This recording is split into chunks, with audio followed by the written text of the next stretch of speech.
Rotary District 5150 is proud to offer an online learning and leadership development presentation, H2OpenDoors, Self-Reliance, Not Dependency.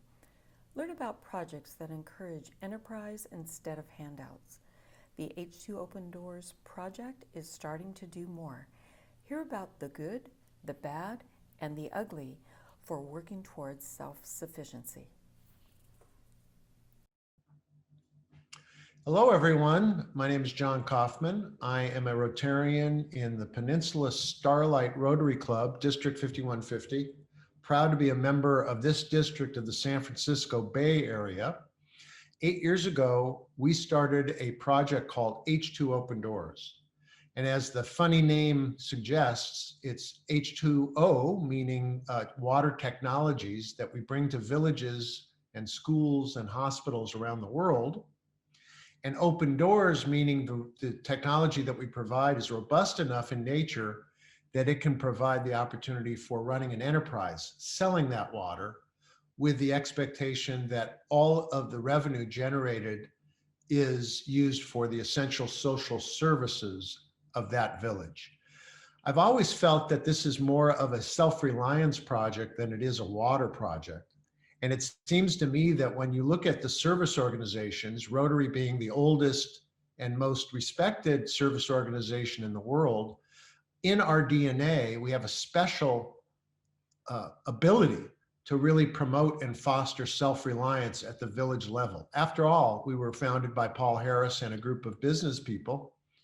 And these are made up of people from the earliest days of Rotary that are well qualified to mentor towards self-reliance and good governance of enterprise. We have a website called h2opendoors.org, and we have a Facebook page that's updated daily. I do want to warn you watching this presentation that in the second half of this presentation, I might annoy some old-time Rotarians that live in the world of conventional wisdom. We started this project to really disrupt the way water NGOs in general and Rotary in particular were doing water projects around the world. In general, water projects have not been sustainable for many, many reasons, and we wanted to disrupt the way that was being done. You can see from the cover of my book, there are two women walking with 40 pounds of water on their heads. And this is a problem that we wanted to disrupt. Now, when shelter in place started several months ago, I was hanging out in the backyard with my dog, and this is prior to my growing this Ernest Hemingway beard, or Rich Swart beard. And I was contemplating that I was going to learn how to make sourdough bread, speak Spanish. I was going to come out of this 2-month shelter in place, all the better. Instead, what I've been working on is some further disruption and improvement on the way water in particular is provided, but the way really that we can break chains of generational poverty.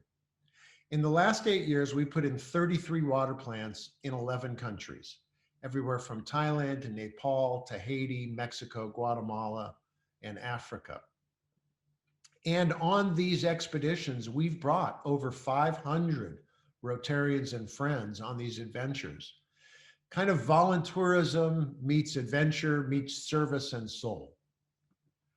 The book that I wrote, as I was describing, was a collection of stories and insights from these expeditions with these various Rotarians and friends.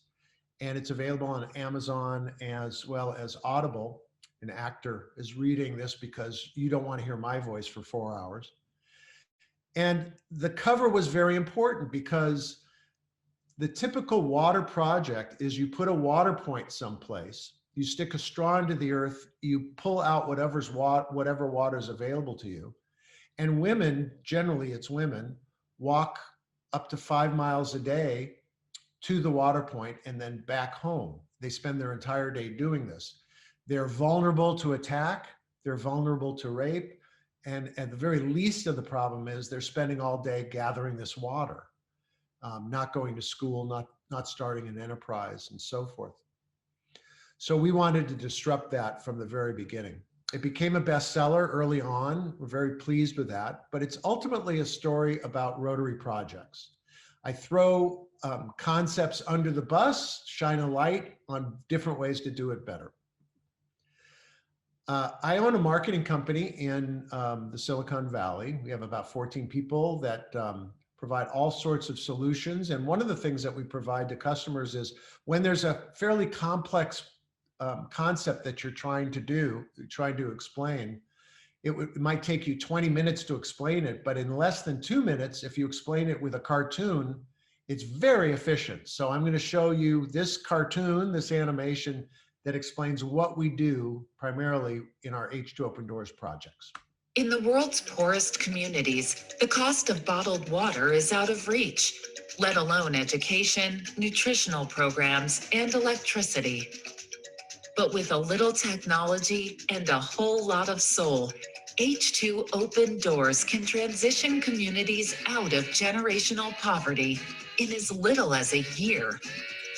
We provide villages with an ultrafiltration system that turns contaminated water into drinking water that is 99.999% microbiologically pure. Each SunSpring hybrid uses over 5 miles of membrane strands to remove all bacteria, cysts, and viruses. The new SunSpring can produce up to 10 gallons of water per minute, 24 hours a day, using zero fuel, electricity, or chemicals with no cost of operation. Rotary clubs in the region mentor the village as they use SunSpring to launch a sustainable water bottling enterprise that can generate over $100,000 per year. Community members also learn to care for the equipment and receive microfinancing for items like family water bottles and sanitation supplies. Imagine the dignity and self-reliance that comes from quickly learning a business that helps to pay for their own education, healthcare, and more. To learn more and even participate in our expeditions, find us on Facebook and visit h2opendoors.org. So when we put in a SunSpring system, which are made in Colorado, we are distributing purified water. And so that requires that we control the sanitization, the purity of the bottles themselves. You know, you'll see most NGOs will use those yellow jerry cans. And that's fine because they're not dealing with water that should be drank. It shouldn't be consumed. Most of the time that water is then reboiled to make it into drinking water. We're dealing with purified water. The membranes in the system, and it's about 5 miles of membrane material, are taking all the toxins out. They're taking all of the bacteria, all the viruses, all the cysts, but it's maintaining the essential electrolytes in the water as Mother Nature intended, the salts and so on that are required for health. If you use reverse osmosis, which is also membrane, you would be stripping all those essential electrolytes out and you'd have distilled water, which is not healthy. It's also very wasteful. So these systems have served us well so far in 33 locations throughout the world.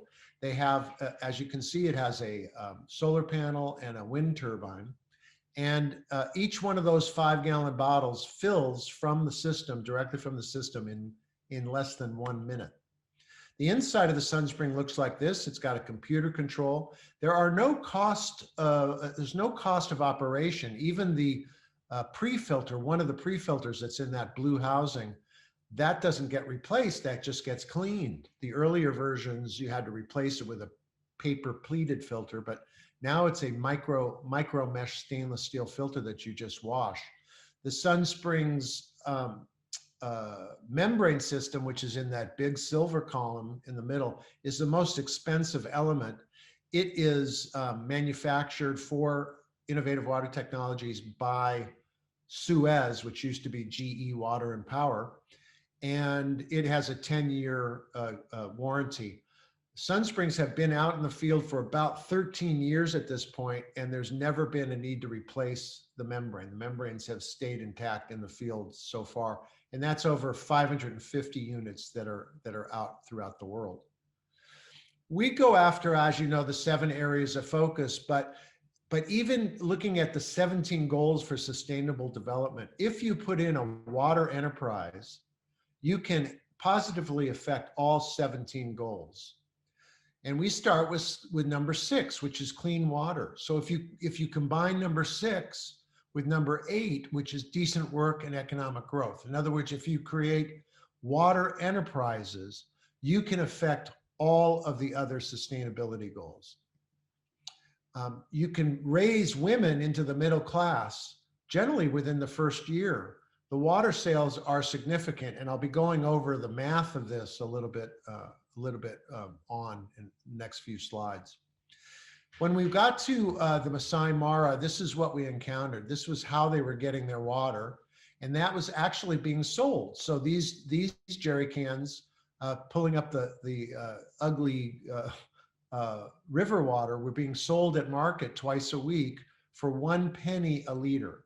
So 20 cents, which is the same as 20 shillings in Kenya, 20 cents for that jerry can of water. We met with the Maasai men. We found that the women were obviously having the greatest burden. And this is one of the sisters, her sister died 2 weeks before we were there, and she was demonstrating to us what had happened. And in the dry season, in these riverbeds, the elephants would come in and they would make a borehole with their tusks and their heavy feet. And then when it would rain, these would fill up with water. Well, that's for the elephants. Her sister was doing what she's demonstrating right now and getting water out of a full borehole, an elephant borehole, and an elephant charged through the brush and killed her, trampled her to death. And this is the kind of thing that happens when humans are competing with wildlife in these areas. And so the men of the Mara asked us what we could do to solve their water issue once and for all. And we gave them optimism. We said, we can do this for you. We'll solve this problem. We'll put in a water plant for you where the women never have to go back into the river at all. But we have a couple conditions. The first condition is you have to sell the water. So this water that we're going to provide for you will be from a borehole that we'll create. It'll purify the water. We'll put it into sanitized bottles, and you're going to have to sell the water so that we can maintain its sustainability. We want to make sure that your other essential social service needs, such as nutrition, education, maybe even creating college scholarships to send some of the younger Maasai to college in Nairobi, that would be funded out of your water. And they love that idea. And they said, what's the second? And I said, well, the second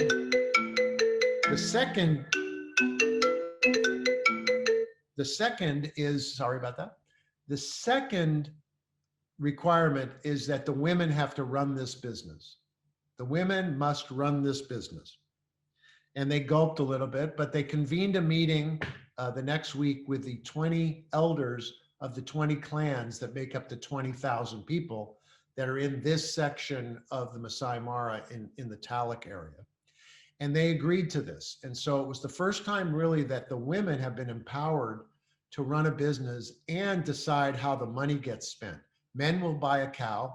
Women will use it for social services in benefit of health and education and their children. So this is what we installed. We installed this particular layout, which we've done many, many times before. We put in a borehole. In this case, in the Mara, it was 650 feet. It's providing those tanks with water all day long. And there's float valves in the tanks that shut off the submersible pump. The submersible pump is a solar pump, by the way. They built a building for us where we could put the solar panels on top of the building, and that building serves as the bottling building, which is receiving the purified water from the Sun Spring after the Sunspring draws it from these tanks, which had come from the borehole. In addition, we put a separate room, a 2-room apartment, and we call it the water keeper's apartment. So that's occupied by, even with a flush toilet, it's occupied by 2 people to make sure that the water plant runs smoothly and that it's secure. In this particular scenario, if they sold 50% of these bottles at half the cost of the going rate, in other words, if they sold 500 of these 5-gallon bottles a day, or they're 18-liter bottles, if they sold them for 3 cents a liter, in other words, a bottle would be 54 cents. If they did that for 500 bottles a day for 365 days, they will earn $270 a day, and that's about 100,000 US dollars per year. That's transformative money. And this is the system in place. The women of the Masai Mara run this program. They've had a rough going with COVID. It's been inactive since we put it in, but now it's starting to get going. And they'll be selling this water throughout the whole region and selling to base camps and bringing in a lot of money, a lot of revenue for their essential social services. This is the label for the bottles. In the Ma language, and Kari Sadai means purified water. And it provides a means, not filthy jerry cans, but purified bottles that can be enjoyed by everyone. In January of last year, we did a polio NID in India, where we gave 4,500 children polio drops. And then after we were done with that, we put in a water plant at the school. And that water plant is now doing a rate of about $80,000 a year in revenue, which goes directly back to the school.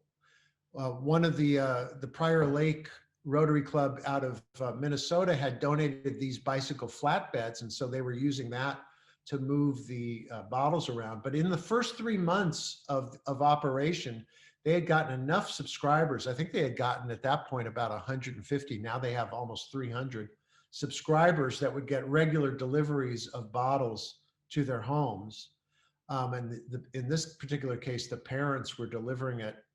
Then they bought this truck. They had earned $8,000 in 3 months. They bought this truck, and now the truck goes back and forth to the community, delivering water more efficiently. In Tanzania, it's delivered in 4x4s like this.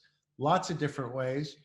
And we're even talking about including a battery-powered bicycle. These are about $3,000, $4,000, and this is a folding version. And we might wind up in certain installations, including that, to get the enterprise started. In Guatemala this year, January this year, the only place that we were able to go in this year of COVID was in January. We brought 32 people with us, Rotarians and friends, and we installed 3 different systems. One on the roof of the Escuintla Hospital, one on the roof of the municipal building for Santa Lucia, Utitlan, and another wall spring, another version of that, which I'll show you, in another part of the municipality. In the hospital, they were experiencing an issue where their septic system in the neighborhood surrounding the hospital failed. And all through 2019, E. coli and fecal coliform was contaminating their water. They were experiencing, and we learned this at the Hamburg Rotary Convention where we were displaying the Sunspring. We learned that between 7 and 11 children every single month were dying of E. coli poisoning. It was so bad there that the doctor there, Willie in the royal blue, had cut his finger on a scalpel with a scalpel and then went to a sink to wash his hands. And he got E. coli poisoning in his finger. His finger became a dill pickle, and he almost had to have it amputated. This is how bad the water was. So when we got there in January, our first install was on top of the roof at the hospital. We purified the water that was coming in and then sent and repiped the whole 3rd floor with pediatrics, the NICU and the PQ were, and just have in every single sink, in every single toilet, in every lab, every place on the whole third floor that's dealing with pediatrics has purified water, just like the US. And we also put in 6 of these sinks, stainless steel sinks that are operated. This was back in January before COVID, but they operate with your knee. So you turn on and off with your knee. They also have a heater. And so these are now providing purified water, heated water for hand washing, 6 of these throughout the third floor. And these were contributed by the wonderful Fantan Smith in our district. She paid for it, and we shipped it, and then we got it installed. This is the wall spring. Now, in those particular installations, the Sunspring is about $25,000 landed, and it does 20,000 liters a day. So even with that, it's 1/10 of a penny per gallon. Even when you amortize that cost, it's the least expensive way that you can provide water, purified water, that there is, and that's why we choose the technology. But in those situations where you actually have electricity and you have water pressure, we can put in what's called the wall spring, which are all the guts that are inside. We don't need the big can, we don't need the solar panel, we don't need the wind turbine, we don't need the batteries, we don't need the pump. So the guts of it, the membrane system, the pressure tank, and the pre-filters go up on a wall. This is 1/3 the cost. This is about $11,000. And we include a bottle sanitizing sink, those 3 valves.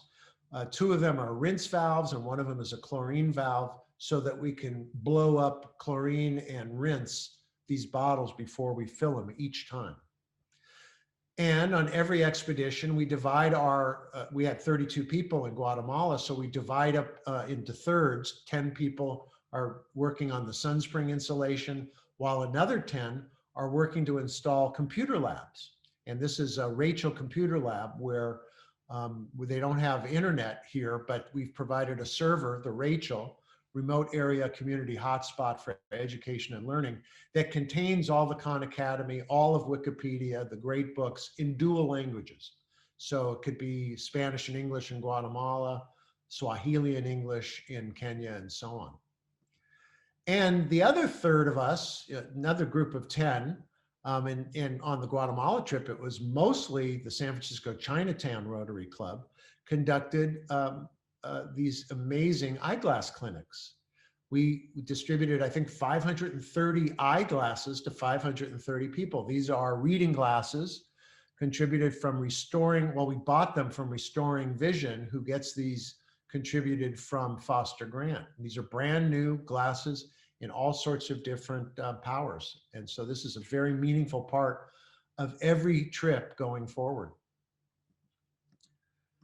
And I'll just skip through a little bit of this. So this has all been done under the charity model. As I said, H2OpenDoors is a project. We're not a 501c3 organization. We're a project of Rotary. Our methodology is replicated by various clubs throughout the world. So it's a project of Rotary clubs worldwide. But as a charity model, we're a little bit plateaued. You know, we have about 85 people that I would say are on our staff throughout the world in these different places, but they're all volunteers. Rotary is all volunteer for that matter. And so we wind up being able to do 6, 7, 8 installations a year, and that's great. However, we want to do 6, 7, 8 installations every week. Now, how do you do that? You have to scale up and figure out how to do this completely different. And we've determined that for every $1 of charitable donation that's available to not only us, but we're competing with Lions and Kiwanis, we're competing with Charity Water, we're competing with all the NGOs in the world that are chasing that same donor dollar. For every $1 available through charity, there are thousands of dollars available through investment. Social impact investment. Social impact investment is a thing. People know about it on the West Coast and they know about it on the East Coast. Not so well known other places. There is a group of people that want to move the needle on the SDG goals on clean water, on the elevation of women, on education, on healthcare, and so on, but they want to get a return. If they can get a reasonable rate of return on their investment, they're all for it. So social impact investment means that you can do things that you couldn't even dream of doing as a charitable organization. I'll give you an example. I'm an investor in a social impact investment called World Tree. World Tree is a fascinating organization. And since we just added environment as our 7th area of focus, I wanted to impress upon people that when you're doing something like environment, sustainability is absolutely imperative. And in the Rotary view of sustainability, it's hardly ever in the terms of what the Empress Splendor can provide with World Tree. The Empress Splendor is 80 to 90 years of sustainability. Here's how. They work with a particular genus of the Paullinia, which is called the Empress Splendor. In 1 year, these trees grow 10 feet. The leaves are 3 feet across. After 10 years, they are 40 feet tall with a canopy that just blocks out the sun. It's a sequestration sponge for CO2. It's carefully planted by trained farmers. They're in Costa Rica, they're in Mexico, they're in Guatemala, they're in Georgia, and they're in Alabama. There's 2,000 acres. I invested, you could put 120 of these trees on 1 acre. My investment was $3,000, and that's good enough to plant your first trees, 120 trees. Well, after 10 years, these are harvested. They're harvested and they earn the board. It's the fastest growing tree in the world, as fast as bamboo, but bamboo's a grass. This creates board feet. So you can make cordwood out of this, and it's hardwood, and it's lighter than pine, but harder than pine. And that gets sold, earning about $120,000 at today's cordwood rate. That gets divided. The farmers get 50% of that, 25% goes back to the investors, and 25% goes to World Tree to do more. As I said, they have about 2,000 acres of these trees at all sorts of various stages of their growth. So there's a constant stream of dividends being paid back to the investors all the time. So it creates board. It'll absorb 90 tons. Each acre will absorb 90 tons of CO2 in a year. It's just biodiverse. But here's the great thing about it. When you harvest after 10 years, that stump regenerates 7 times. So for 7 more sets of 10 years, it's growing without needing to replant, because the first planting has trained it to get its moisture from straight down, allowing you to do permaculture and regenerative planting underneath it, like coffee, for instance. But for the next 10 years and 10 years after that, in other words, the next 70 to 80 years, it's regenerating canopies that can be used for income for the farmer's family and paying back the investors. So what we want to do is social impact investment in putting in water and power hubs, and that's the difference. We will still be putting in those water plants that we were doing with H2OpenDoors. They would have to primarily and only be enterprises, and the water pays for the power. What? Watch this. Global Water First is a public benefit corporation that we filed in Delaware. We just launched it this week. I'm talking to you from October 21st, 2020, and we just launched this, and we're attracting investors into a plan that can really do something spectacular. We want to put in, Global Water First wants to put in smart water and power hubs, where we put in solar farms, We have a power building that's charging a battery, probably like a Tesla Powerwall is what we'll wind up using. It will give power 2 kilowatt hours a day to homes. This happens to be a layout for the Naka Valley refugee settlement in Uganda, where we're going to go in July, and we'll be completing this there. A school and a business incubator. You know, what people want, what the poor want, is not handouts and hand-me-downs. What the poor want is access and opportunity. In order to give access and opportunity, you have to obviously give them water, because water means life. You can't have life without water. But the second thing you have to do is not a sandwich, actually. The second thing you have to do is you have to provide power, because with power, now they have the opportunity to start their own enterprises. And with the monies that they can raise through their own enterprises, which require power, they can take care of their own nutrition, all the other essential social services that they need. Now, at this refugee settlement in the Naka Valley of Uganda, that we're starting from scratch. This is a project that's got no services. They have no water. They have no power. They have nothing, no opportunity, and they don't have 2 dimes to rub together. So how are we going to do enterprise? Well, we're going to do it because when you sell the water, you can fund everything. I mean, we saw that it was $100,000 in previous installations, but this is transformational money. Where are they going to get the water from? Well, they'll be getting the water from just outside the settlement area, because there's a dramatic thirst for purified water. It's just not in the region. They bring the water in from Kampala. The cost of a 5-gallon or 20-liter bottle of water in Uganda is $2.36. What they're going to do is they're going to sell it for $1. As they're selling this water outside the settlement and to the settlement itself, because there is provisions for water from the UN, and they sell it for $1, they'll be making twice the amount, like $170,000, $180,000, $190,000 a day, which will in turn pay for the water. So the smart hubs that we put in, the electric smart hubs, are hybrid renewable energy. They have IoT controllers which send kilowatt hours consumed and liters of water processed up to the cloud, which we download. And we're pulling in this model, we're pulling 2 cents a liter and 18 cents a kilowatt hours from a prepaid account at the village. That prepaid account is funded by their water sales.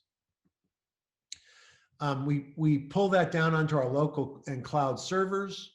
We have smart distribution so that a large user of power gets metered or gets throttled so that the entire place doesn't crash, which happens in most of these solar systems. It's mobile app and utility control. Everybody actually will be getting a bill, and they'll know exactly what their kilowatt hours are being charged for.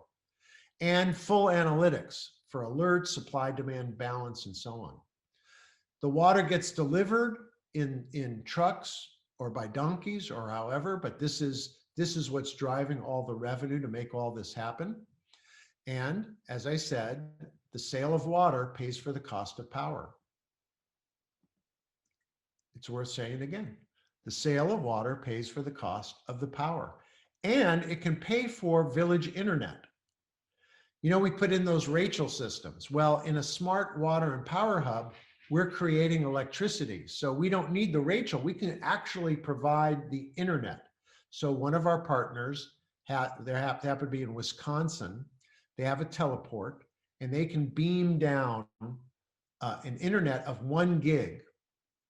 And it's a 1.5 mile radius using these satellite dishes that we install, which the equipment for the satellite dish and the router is about $3,500. And then there's a subscription cost. I'll give you an example. We're going to be doing this with Guatemala. We were called we were contacted by the Minister of Communications for Guatemala.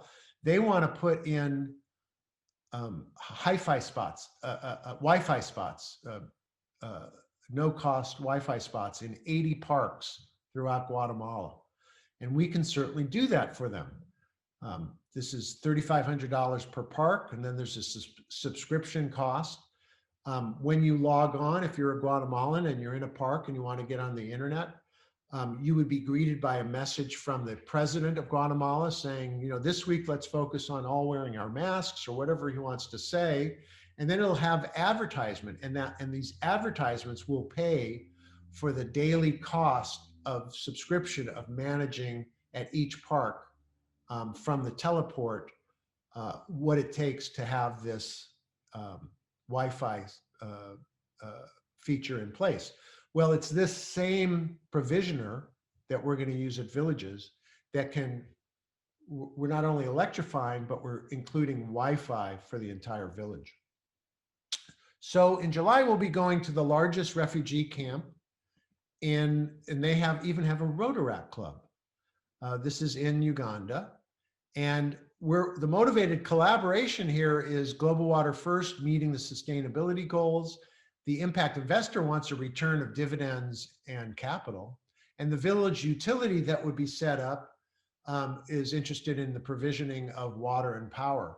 And this is being on the ground administered by a Light Foundation. And a Light Foundation, the head of that is a Rotarian in Minnesota, and the Light Foundation is a worldwide NGO, very qualified NGO.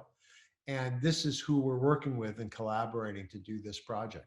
So the sale of water pays for the cost of power and internet. So Team Global Water First is made up of Innovative Water Technologies, which manufactures the Sunspring and probably the best in class in water provisioning in the world. Sun Moksha, which is based in India, which puts in these smart water hubs. They've got 15 of them so far in India. They're looking to expand out, and so they're partnering with us for us to do that. And Isotropic, which is the Wisconsin-based teleport that does satellite download internet, 1 gig in bandwidth. And Davis and Shirtlift, which is our drillers in Africa, and they do pumps. Darley is a pump manufacturer and great friend of ours, and EVS. The chairman of the board is a Rotarian in Eden Prairie, Minnesota, and he is on our board of advisors, as are some other wonderful people, including our CFO and our general counsel.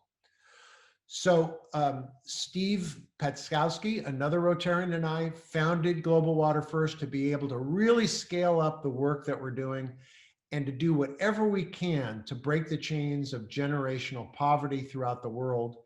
It's a project of Rotarians, Global Water First, and H2OpenDoors is a project of Rotary clubs. So that's the difference with the same output. Thank you very much. Appreciate it. I do want to say, to summarize, we start with water. We always start with water. That's why it's called Global Water First. That's the triage. Then we develop enterprise to sell that water. Then we provide power and incubate innovation, and then provide Wi-Fi. When you do all this, you've done what the poor want. They want access and opportunity on a fair, level playing field. This is provided in social impact investment in Global Water First. Thanks so much for listening. And if you have any questions at all, feel free to reach out to me at john@h2opendoors.org. Have a great day.